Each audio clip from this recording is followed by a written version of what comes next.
Hello, everyone, and welcome to this episode of the Answer Podcast. Today we are joined by Carole Sawo. How are you, Carole? You okay? I'm really good, thank you, Dan. How are you? Yeah, I'm good, thank you. I would read out all your resume, but it seems like you've got a lot of stuff to go through. Um, so yeah, if you want to start off by just talking to us about your background, where you're from. I'm quite happy as well. You're my first Brit, so another English person. Oh, well, let's represent. Yeah. Okay, so I come from a very, I would describe it as a very poverty background, as a lot of spiritual people do actually. And so I then, my life has been absolutely fascinating, really amazing. I've had lots of incredible experiences. So we're talking tonight about near-death experiences, but I'll put all this in a book one day. Too many amazing experiences to perhaps put in this podcast. So yeah, I took myself through education and became fascinated with paranormal and parapsychology, and then I trained somehow to be a teacher, and then I got a few degrees in psychology, psychoanalysis, and metaphysics, and been teaching and writing forensic psychology, etc., and created a whole college of the mind, which is entirely relevant to what we're going to talk about tonight. So, been a busy girl. Yeah, you sound like it. So did this all this like sort of stuff that you've been doing, did this stem from your experience?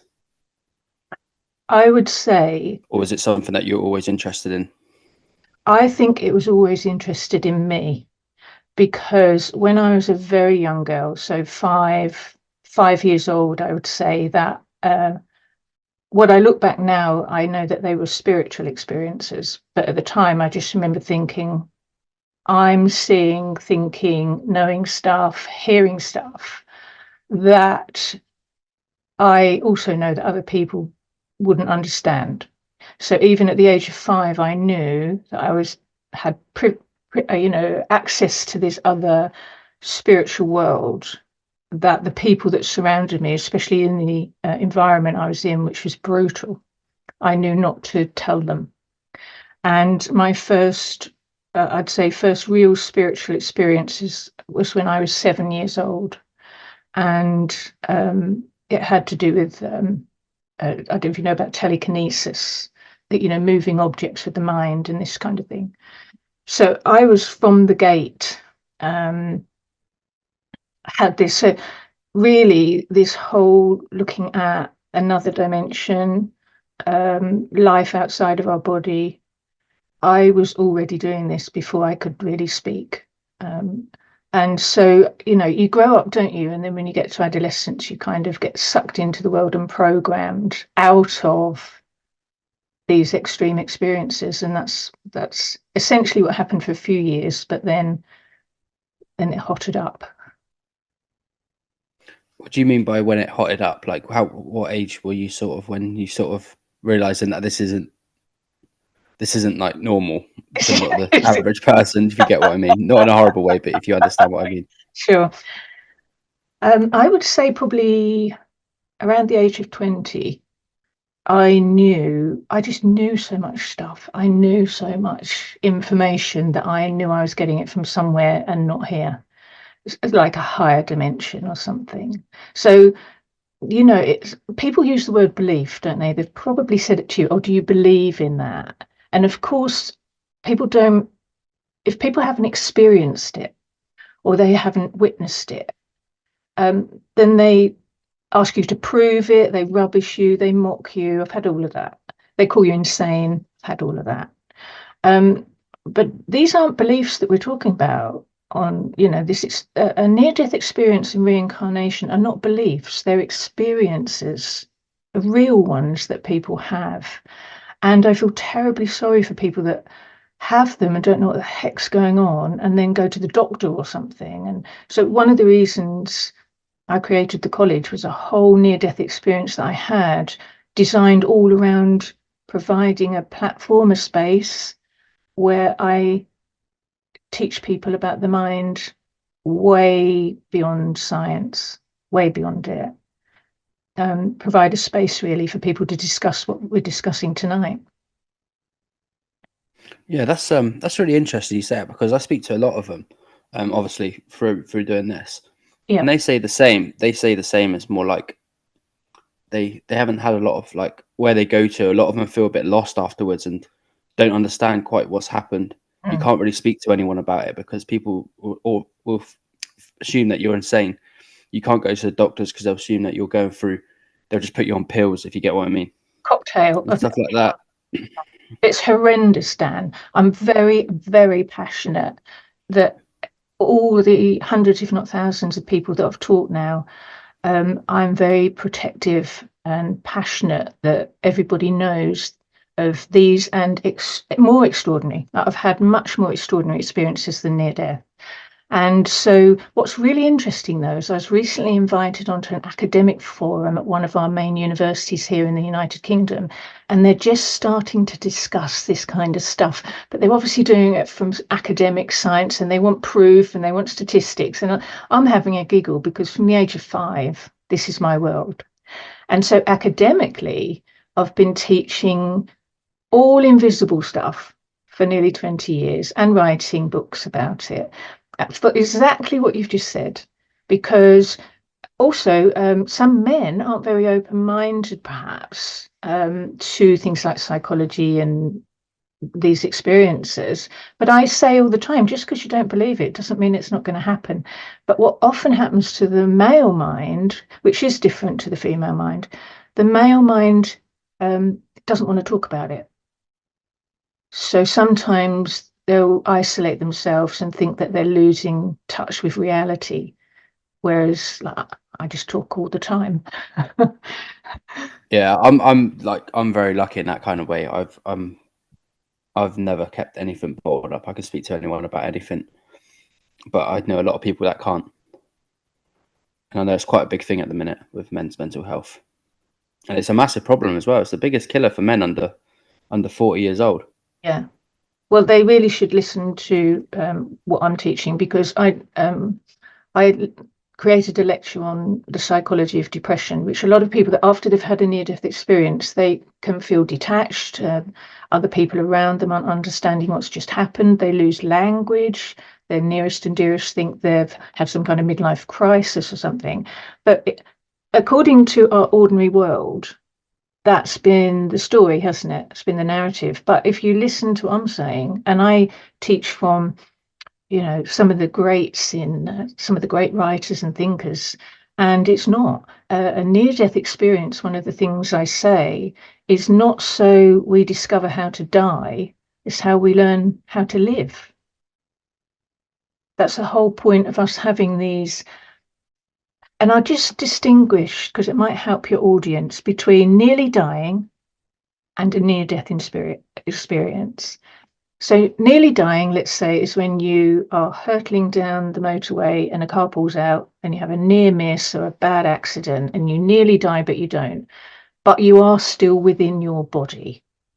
Like your mind is still within your body. So that's nearly dying. A near-death experience, your mind actually comes out of your body. Your consciousness comes out of your body.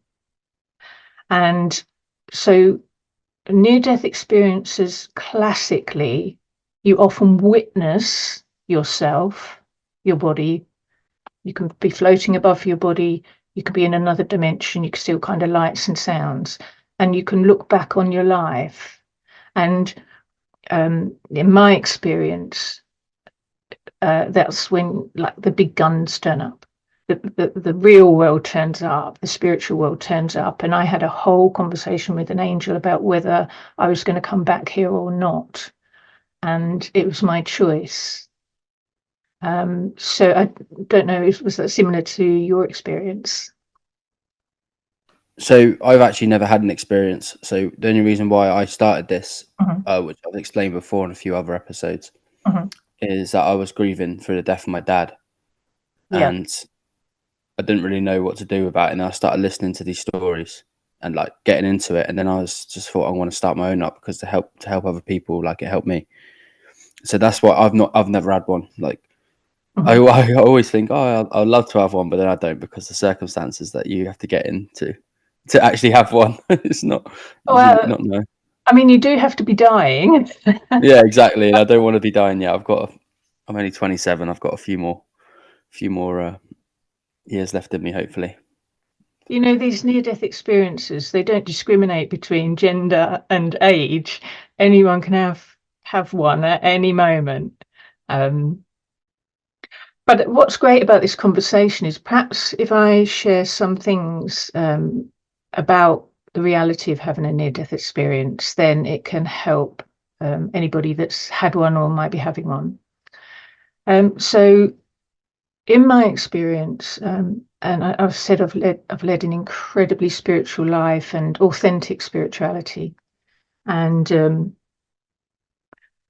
I'd been in an extreme situation where I was dying, and I managed to get myself to somewhere to rest in a bed, and I knew that I wasn't really in my body. I knew I wasn't. So I study states of consciousness as well. So I thought, well, this is an interesting experience because I'm laying in this bed, but I'm not sure if I'm in the bed in my body. And then the next minute I was not in my body, but I'd say an angel. Some people would say a being. Some people would find that hard to believe, but it did happen. You see, when you leave your body, you don't actually die. Your body might die, but mentally, consciously, you don't die. Spiritually, you don't die. We can't die. We are actually immortal in that way. And I looked back at me on the bed, and somebody came in to bring a cup of tea, and they said my name, and I didn't answer because I was watching it happen like a movie. And they put the cup of tea down and then went out of the room.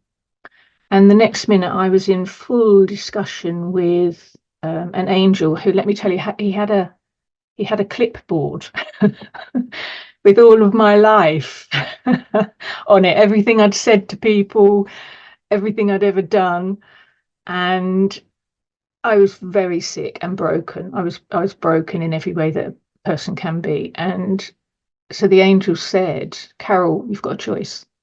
Do you want to go back to life, back to earth, back to the physical realm, into a broken body that's going to take you years to mend and heal so that you can help other people? Or do you want to die? Do you want to now leave permanently and then they'll just find you dead in your bed?" You know, that was, I'd say this isn't just spiritual, I'd say this is like mystical. This is other dimensional. I was very aware of it. And so, you know, if this ever happens to anybody, you need to check the small print on that contract because once you agree to it, you can't back out of what you said to the angel. So the next few minutes, I was then back in my body, pain as it was. And the person came back in the room that brought me the cup of tea and they said, "Oh, your tea's gotten cold. Um, I did come in and put it down when it was hot, but you were dead to the world," was their very words. "You were dead to the world." And I didn't say anything to them. I didn't say anything. And I thought, yeah, I was. I was dead to this world. And I picked it up from there. And from that conversation is when I realized that my whole life had been leading up to these extreme and extraordinary spiritual and mystical experiences to now come back to earth and help people. And I remember saying to the angel, "How can I help anyone? I'm sick, I'm dying, I've got no energy." It was a bad place that I had to come back into. But then mystical things happened to me, and then extraordinary conversations with people on earth, and just reminded me that I'd had a choice and I chose. And so I'm very, very excited to say that having done it for the last 20 years, I might be out of that contract by now. I might have ticked all the boxes. Well, hopefully, yeah. So, how was your like sense of feeling during this time looking over? Like, were you scared? Were you? It's very Because surreal, actually. It's very surreal. I mean, I personally think that anytime we're in extreme degrees of pain, we do kind of leave our bodies, like leave this reality. Um, I think my saving grace is that because I've been doing it all of my life and because I put myself through university, I had a lot of knowledge. And so that kind of grounded me in a way. So it was surreal, but I wasn't scared. I probably was more scared to come back to life, Dan, if I'm honest. Because people around here can be scary, can't they? yeah, it's funny. It's funny you say that because it's like when I was with my dad and he was actively dying. Like, do you know what I mean? You know, when you're really ill, and obviously we've been told that he's going to die and he's got like a few days or whatever. It's funny you say that because I remember asking him if he was scared, and then Yeah, he just said the same thing. It's like, I'm in so much pain. You don't understand. I don't care. And it yeah. must. I don't know if it's true or not. He was trying to like put on a brave face or whatever. But as you said, it must be true then. I, well, perhaps I can, bring you some comfort there as well. That is exactly true. Because my body was broken. Mentally, I was broken, emotionally, physically. I was exhausted. I couldn't even put food in my mouth. I was that sick. And um, I had to kind of put myself into rehab. So I totally understand. So I wouldn't be at all surprised to discover, or for you to discover, that the minute somebody leaves their body, the physical pain goes. So that's the comfort. I've been with somebody who was dying that I loved, and it was a very um, extreme experience. Of course, you want to be there for the people you love. But on the other hand, after they've gone, you have to deal with that, and it can be traumatic. But the blessing is that for somebody to be surrounded by people they love when they leave this dimension, and come out of the physical body into just the spiritual body, the pain stops. And there is some texts that say if we're surrounded by people we love when we die, we get back to heaven sooner, which I think is it's a lovely thought. Yeah, that's a lovely thought. Yeah, I was about to say something as well. It's like someone told me. I forgot. It might have been on this show. I remember they said to me that because they had their near death experience. They say that when they know like family members who die, or not family members, like friends or whatever who die, they always say, "I don't feel sorry for the person who's died anymore. I feel sorry for the family." Because I know that the person who's died, they're in like a 10 times better place than here, 100 times better than here. I mean, that's exactly right. Yeah, It's us that are left behind, isn't it? It's us that are left behind. um I mean, I'm glad I had that experience. I also say that if you die in life, you can't die in death. And what I mean by that is, like in my experience, so I technically died. And some people will say that, they're on the operating table and it flat lines, and even the doctors will say, this person has died. But then when you come back changed. You just come back changed, you do. What happened is, as I was coming out of the physical realm, so I was then in what we call there's out of the physical dimension, we go into first dimension is the psychic dimension, and then it gets higher in states of consciousness. But so in the physical realm, where people are then psychic and this kind of thing, the world sort of disappears, and all the pain disappears, and all that you're left with is the experience that you've had here. And then that's the conversation you have with the angel. I've heard it said that nobody dies without their permission. And I can, just in my experience, I was definitely given that choice. I wasn't hallucinating. I'm an intelligent woman. I was very conscious. My personality was still the same, which is quite strong minded. Um, but it then made sense. And then I thought, oh, right, there's this thought that we're humans that have these odd spiritual experiences, but the reality is we're spirits having these human experiences. And when you've had a near-death experience, that really makes sense. oh, that gives me goosebumps. That does. Yeah, It's like, would you say that? Do you know what you say about the angel with the clipboard? As you say angel or being? Yeah. Do you think that was that judging? Was that judging you? Well, what's interesting, because I've read all texts, so I'm experienced in metaphysics, which is, the Bible and everything. I'm about to launch a whole series on how that Bible isn't what people think it is. It's not a religious text, actually. But the angel with the clipboard, no, it's not judgment. They just reflected back to me my life, and it was me that had to make the judgment call.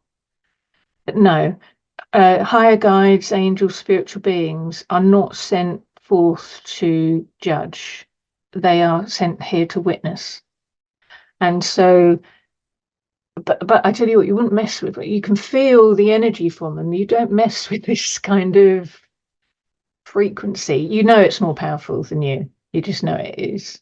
I would say it's the most friendly, wise person that you could possibly meet, who's not going to judge you, who's not going to tell you what to do. That's the other thing. When people hear voices and things like that, how you differentiate between one that you just want to tell to disappear and a spiritual voices are non-directional. They never tell you what to do. Not real spirits. They don't tell you what to do unless they're guiding you. And then they'll only give you one or two words. They don't speak in long sentences. So you have one word, and you said you got goosebumps, but I get given one word and then I don't even know what it means. I have to look it up in the dictionary, and it's always relevant. And then you have to make sense of it. So when you're negotiating between the physical and the spiritual world, you have to become an interpreter, kind of. But no, I wouldn't say that being, that's the angel that I met. I think they've got a sense of humour too, as well, I must say. I hope so. I'll be all right then. You'll be fine. Yeah. What would you, if you could explain to the listeners as well, like sort of what would you say it looked like? Was like, because obviously people that are listening are gonna think of an angel with wings I in a think white robe. we kind of get to choose to the capacity of how our imagination works, or our exposure. So don't forget, I've been exposed to this other high frequencies throughout my life. And so the angel that I was talking to, I didn't even look up. Like, I would say if I had to guess, I don't think they were even a height as such. I think they were an energy, a mass energy. Like when I say the big guns turned up, it's just like, have you ever been next to somebody who's so powerful you can feel it kind of coming off of them? And yeah, I just knew I was in the presence of something much, much more powerful and spiritual and pure than I was. Yeah. And when you say about, could you? I'm skipping ahead a little bit. Actually, no. I'm going to ask this one first. So, like, what do you think then? If you turned around to him, Mhm, and said, "No, I don't want to go back there. I'm in a lot of pain. mhm, I'm a broken person. Blah blah." mhm. Where do you think you would have gone? I think we incarnate. So I think our spirits come into our bodies with a script, a spiritual script. So on that script, you've got lessons that you've got to learn while you're here. And when people reincarnate, it's because they haven't learned all the lessons on their script. According to like our individual souls, have got a script of lessons that we've got to learn. And so when people have near deaths or reincarnations within life, not between lives, within, it's because you haven't learned all the lessons that you come here to learn yet. And I kind of knew that. So as I'm out of my body and broken, I knew that if I said I want to go, I don't want to go back to Earth, I would have gone to another dimension, which I'll just describe as a resting dimension, where we rest for a while to get over all what we've just experienced. And then if we've got lessons still to learn, we'll drop back down into the physical realm, be born somewhere else into another body. And so I knew from my reading, from my knowledge, and from my, just like I say, that place that I just know stuff from, I knew that if I'd have said I wanted to go, I would have gone. I would have lost my consciousness attached to this world. I would have still existed spiritually somewhere else, non-physical. But I would have had to have come back at some point anyway, because I hadn't finished all of my lessons that were written on my soul, as it were, my mind. And I knew that. And so I thought, also, what a wonderful legacy, because I'm an ordinary girl, really, with extraordinary experiences. And I just thought, if I can share that with people and help people, because I'm brave enough to stand up in front of psychiatrists and professors and tell them that they've got it all wrong. So I'm brave enough to do that. So it's almost as if do I want to say chosen? I was definitely spotlighted to come back here and show enormous courage and have conversations like this, but it was still my choice if I wanted to or not. And I can say that, spiritually, there's this thing called unfinished business, which is all these lessons on your contract. I can honestly say that next time I leave here, next time my spirit leaves my physical body, and you will call it, oh, she died from here. But next time I leave here, I've finished my business, because I had the guts to come back and the courage to stand up and say, hey, people, there's a whole another world. That's incredible. And then when you go back, because you've done your business, where do you think you go then? Well, Do you think is it like a heaven, do you think? I think heaven's an interesting place, and I think heaven is right in front of us, actually. But most people's minds are so programmed and traumatized that we can't fathom it here. But that's what I'm actually working on now, is fathoming a level of consciousness here while I'm still alive to help other people. I think I will go back to what people call source. So some people believe in God, some people don't believe in God, they believe in the universe or a spiritual source. So I think we're allowed to believe what we want. So I never tell people what they must, it's not my way or the highway. It's your experience. You can believe whatever you want according to your experiences. And your angel, I've got nothing to do with that. Your guide is between you and your guide. When I eventually leave here, I know that I'll go to a wonderful place of peace. I know that because I've done the work. Wow, it's really interesting you say that. And do you think it's like how everyone says, like, with loved ones, they're looking down on you, they can see what you're doing, they're looking after you? I Do you mean, believe that? if I'm honest, like I say, it's not a belief, it's experience. If I'm very honest, I speak with spirits all the time. I have a joke, I mess about, they're very funny. I get information that I wouldn't have gotten down here. I send up requests, I boss them about sometimes. I talk to them just like I'm talking to you. So because of my experiences when I was little, I knew that this actually made more sense than our world here. I think we're trained out of not believing any of this stuff. And it's such a shame, because there's a lot of comfort to be found in authentic spirituality. I think it is, but then I think if we don't, if we the reason why they try to train us out of not to believe in this stuff is because that means they won't be able to control us. But I think you're absolutely right. And it's very true. It's like you seem like you've got an attitude where you're like, do you know what I mean? You're forward thinking. It's Yeah, a fuck it attitude, and it totally is. it's good, and it's exactly what the governments around the world hate. You wouldn't believe, we could do a whole nother hour on the opposition that I've encountered. Opposition from, they didn't want me to write my PhD at university because it was on this level of this conversation.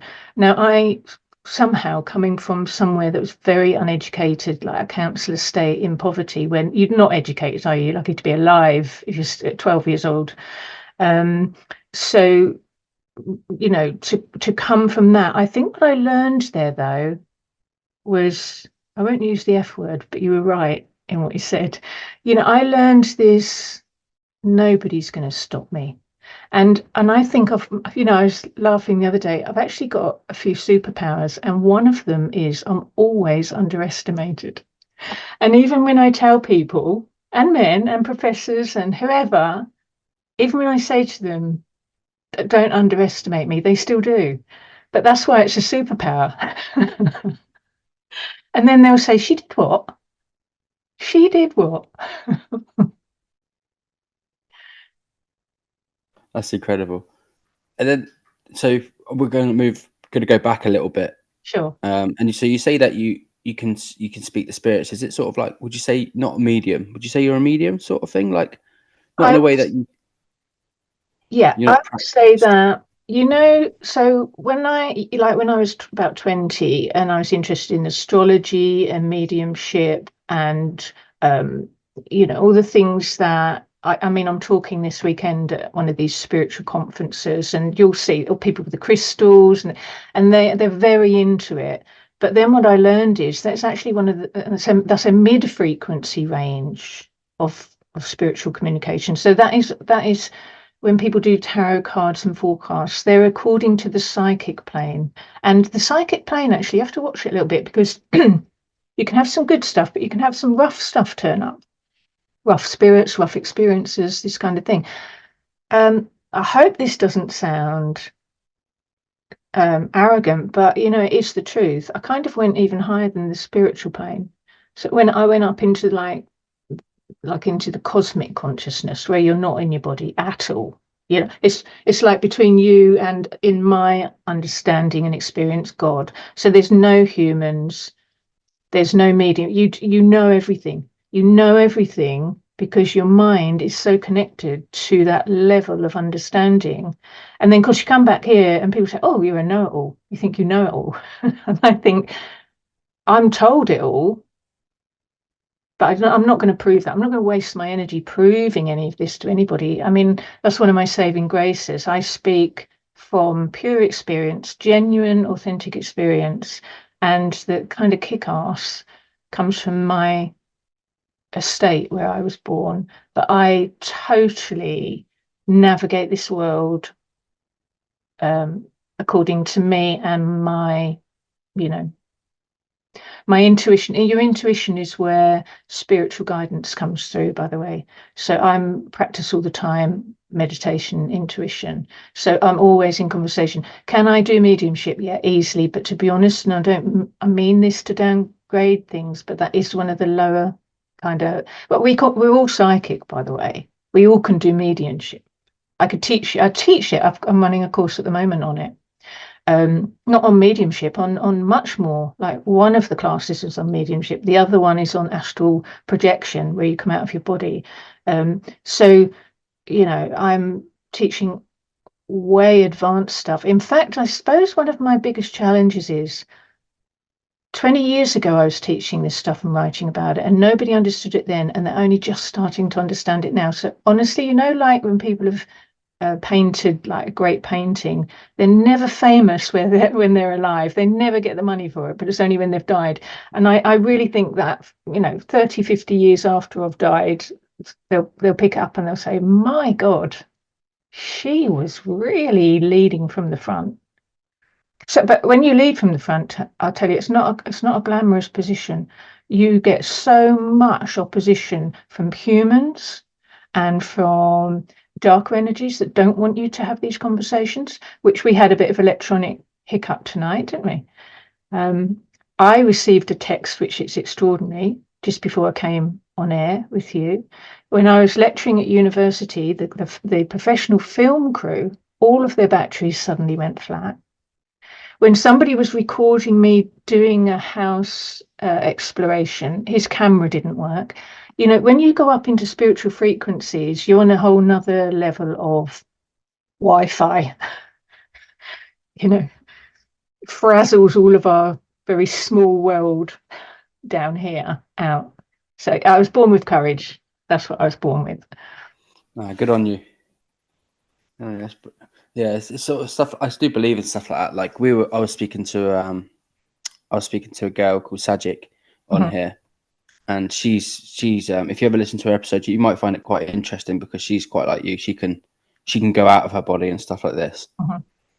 And she was talking about how she thinks that she says as well. She's the same as you actually. She says source. She calls it source.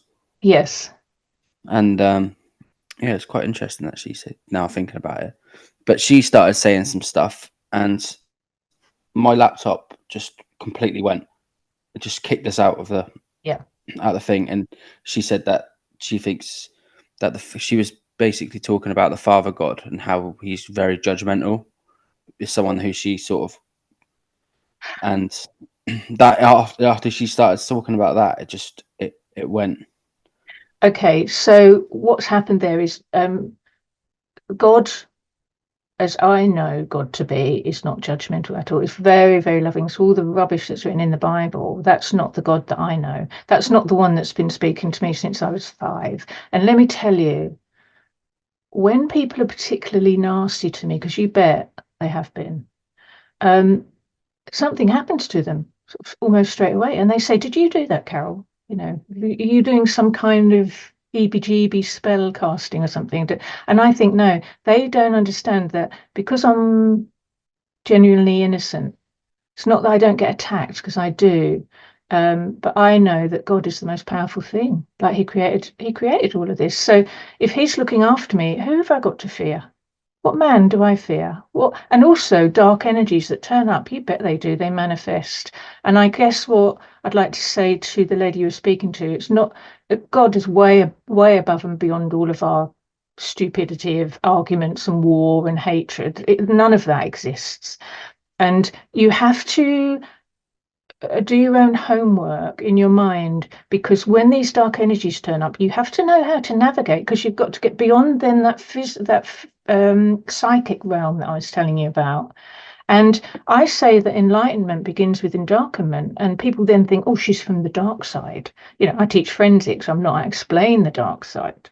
But what I'm saying is, let's be real about it. There are light and dark things in our life, in our world, and also in the spiritual world. But if you go even then higher than that, so when things turn up on me, I now have a good sense of humor about it, because there's nothing more powerful than God who created me. So whether it's an energy or a spirit or a human, nothing in any realm, and I can only say this because I've been through hell so many times, nothing exists in any universe or dimension that's more powerful than the God who loves me.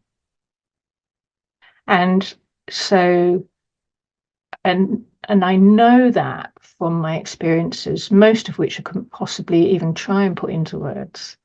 And knowing that is very comforting, because like if something nasty happens, I can sit back and say, "Oh God, could you sort that for me?" And it's interesting, Dan. People then back off or disappear from my life. And if you were watching, you'd go, "Hey, Carole, what happened there?" But only when we're having this conversation now would you be able to sort of understand, my gosh, that really happens. People bounce off of her. They come at her and they bounce off.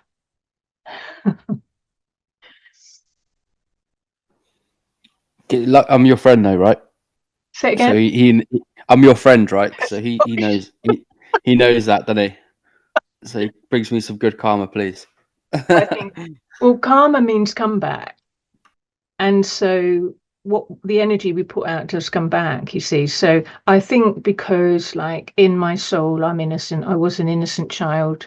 All the trauma that I sustained, I don't think I deserve personally, I don't think I deserved any of it. But it was on my experience. It was on that clipboard to learn. Um, so yeah, you have to, if the spiritual people that are listening to this, and they're going to say, "Oh, right, know exactly what you're on about according to mediumship and this," I would say, yeah, it's all lovely, but there is more than that. There's another dimension even higher than that, which when you go up there, you're not just spiritual, you're now in mysticism, really.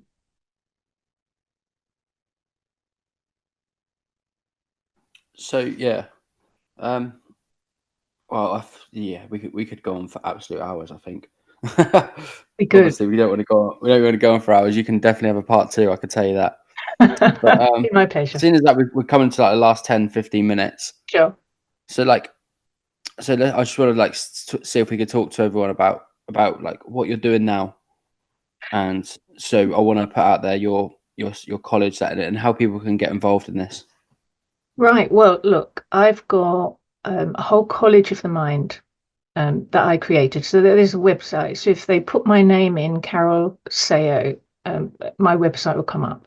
Then you can choose which subject you're into. So if people just want to learn ordinary psychology, which is good to have a grounding in ordinary core psychology, you can do courses, you can take self-study courses from my website, or I've put so much free stuff out into public domain. You can read articles. I've written 3 books. They're on my website, also on Amazon, just gone on Kindle.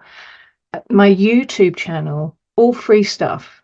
So depending on what, if you like forensic psychology, I talk about the mind at that level. But if you like spirituality, I've just got a whole section on that. So I think I've got 70 videos. So this is all free for people. And well, as part of the contract with the angel, you see. That's why I'm quite comfortable, because I think, if he comes back with that clipboard, I can say, right, I went back, I did exactly what we said, that I put a whole legacy free, paid out of my own money to put it on. I never got given a penny from anybody ever. Everything came out of my pocket, or I built it. I pushed every single button, and I did it all for other people, because when you have that conversation with that angel, you don't go back on it. I'm glad I didn't. I made the right choice. Yeah, it's good. It's really good of you though. Like you created all this by yourself, because I've seen like how big. I've seen on your website and stuff how big it actually is. And obviously you're a lecturer at universities. Well, That's I based my college at the university, and it's quite funny actually, Dan, because I taught the very things right under their noses that they wouldn't let me write up as a PhD. But I don't think many people know I never got paid for any of it. So 20 years of contribution to humans. Some people think, oh God, she's full of herself, and who does she think she is? And she's so arrogant. But we're talking the truth tonight, and the truth is I was given none of it. I had to build my own website. I wrote those books and published them. And all of that money came out of my pocket, my own pocket. But you know what? It's great to have this opportunity, because why did I do all of that? Well, because I had a near-death experience. And I know that when I go next time, it will be a real blessing. well, I don't really know what to say after that. I think that's a brilliant way of just ending it. And then obviously for everyone listening as well, I'm going to put all the descriptions of how you can get in contact with Carole and how you can get involved in everything, all in the description on Spotify, Apple Podcasts, and I'll put it all up on my Instagram and TikToks and stuff like that as well. So yeah, Carole, I just want to say thank you again, and I'm probably sure we're definitely going to be having you back on. Let's do it, Dan. Well, maybe, if people get in touch with you, ask some questions and let's discuss. What is it I can help them out with? What can we discuss to share? If people are feeling isolated or weirded out, ping you perhaps some questions, and then we'll happily help out our fellow human beings. Yeah, I think that's a brilliant idea. Well, yeah, Carole, you have a good night. You too. It's been a pleasure. And, yeah, and you take care of yourself. Speak with you soon, Dan. Take Yeah, care. bye bye. Bye.